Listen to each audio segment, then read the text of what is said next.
Hello, dear students. Today we are going to study about rainbow. What is rainbow?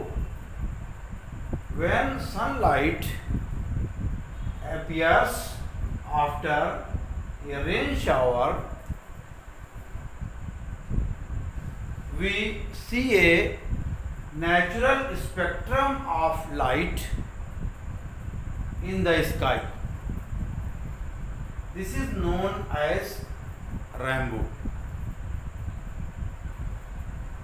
वर्षा ऋतु में आपने देखा होगा कि आकाश में एक अर्धचंद्राकार रंगों का एक स्पेक्ट्रम दिखाई पड़ता है, जिसे हम इंद्रधनुष के नाम से जानते हैं।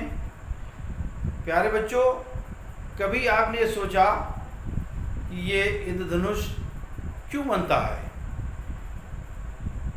ये इंद्रधनुष हमेशा सूरज के अपोजिट, अगर सूरज जब पश्चिम में होता है तो ये इंद्रधनुष पूरब में दिखाई पड़ता है।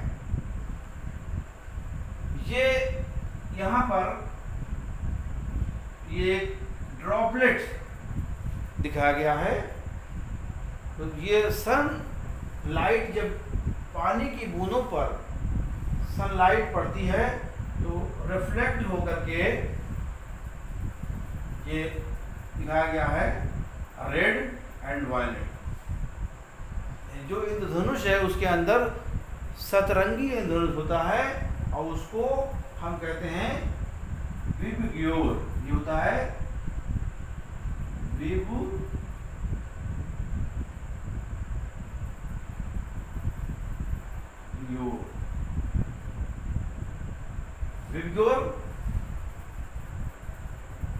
ये 7 colours, violet, indigo, blue, green, yellow, orange, red, ये सतरंगी इंद्रधनुष दिखाई पड़ता है। तो इंद्रधनुष क्या है? What is a rainbow? When sunlight appears after a rain shower, we see a natural spectrum of light. This is a natural spectrum of light in the sky. This is known as rainbow. A rainbow is caused by dispersion of sunlight by tiny water droplets. This is the tiny water droplet which are present in the atmosphere after rain shower. After rain shower, tiny droplets are present in atmosphere. So rainbow formed after reflection and refraction of light by the droplet. What is the reason? What is the reason of rainbow formation? इंद्रधनुष बनने का कारण क्या है? इंद्रधनुष हमें आमतौर से वर्षा ऋतु में ही क्यों दिखाई पड़ता है? इसके कारण क्या है? नंबर 1, ये rainbow is always formed in direction opposite to that of the sun. जैसा मैंने अभी बताया, अपोजिट डायरेक्शन में बनता है। Rainbow is always formed in direction opposite to that of the sun. Sun के opposite direction में ये दिखाई देता है। The water droplets acts like small prism. जो वाटर ड्रॉपलेट्स, पानी की बूंदें जो हैं, वो प्रत्येक बूंद एक छोटे प्रिज्म का काम करती है। प्रिज्म क्या होता है? लाइट का रिफ्लेक्शन होता है। Second point, the water droplets refract and disperse the incident sunlight.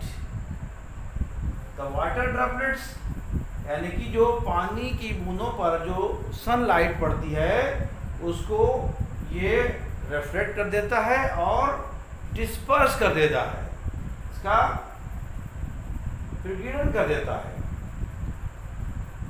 Next, refraction and reflection both occurs with in the droplets, यानी जो पानी की बूंदें हैं उन दोनों में, यानी दोनों क्रियाएं होती हैं, रिफ्रैक्शन की भी और रिफ्लेक्शन की। पानी की ये बूंद के अंदर ये दोनों क्रियाएं होती हैं, रिफ्रैक्शन अपवर्तन और रिफ्लेक्शन परावर्तन, ये दोनों क्रियाएं होती हैं जिसके कारण इंद्रधनुष बनता है। As a result of this, next point, as a result of this refraction the light ray gets divided into its constituent colors, that is dispersion, forming a rainbow। यानी कि जो रिफ्लेक्शन होता है लाइट का, उससे लाइट रेज जो हैं वो डिवाइडेड हो जाती हैं और उनके जो कलर्स हैं, constituents colours, dispersion forming, disperse होने के बाद एक रेनबो का निर्माण करते हैं। और इसमें 7 कलर्स होते हैं। जो रेड कलर जो है वो सबसे ऊपर होता है और वायलेट जो है वो सबसे नीचे होता है। Next, last point, in a rainbow red colour is present at the top, जैसे मैंने अभी बताया, in a rainbow red colour is present at the top and violet at the bottom. यानी कि जो रेनबो जो बनता है, इंद्रधनुष जो बनता है, उसमें रेड कलर जो होता है वो टॉप पर होता है और बॉटम में वायलेट कलर जो है वो बॉटम में होता है। तो ये इसके कारण हैं, इंद्रधनुष बनने के कारण। सबसे पहले तो ये कि आफ्टर शावरिंग, रेन शावर के बाद ड्रॉपलेट्स से ये डायरेक्शन, अपोजिट डायरेक्शन में बनता है और जो ड्रॉपलेट्स हैं वो प्रिज्म का काम करती हैं, जिससे रेनबो बनने का रास्ता साफ होता है।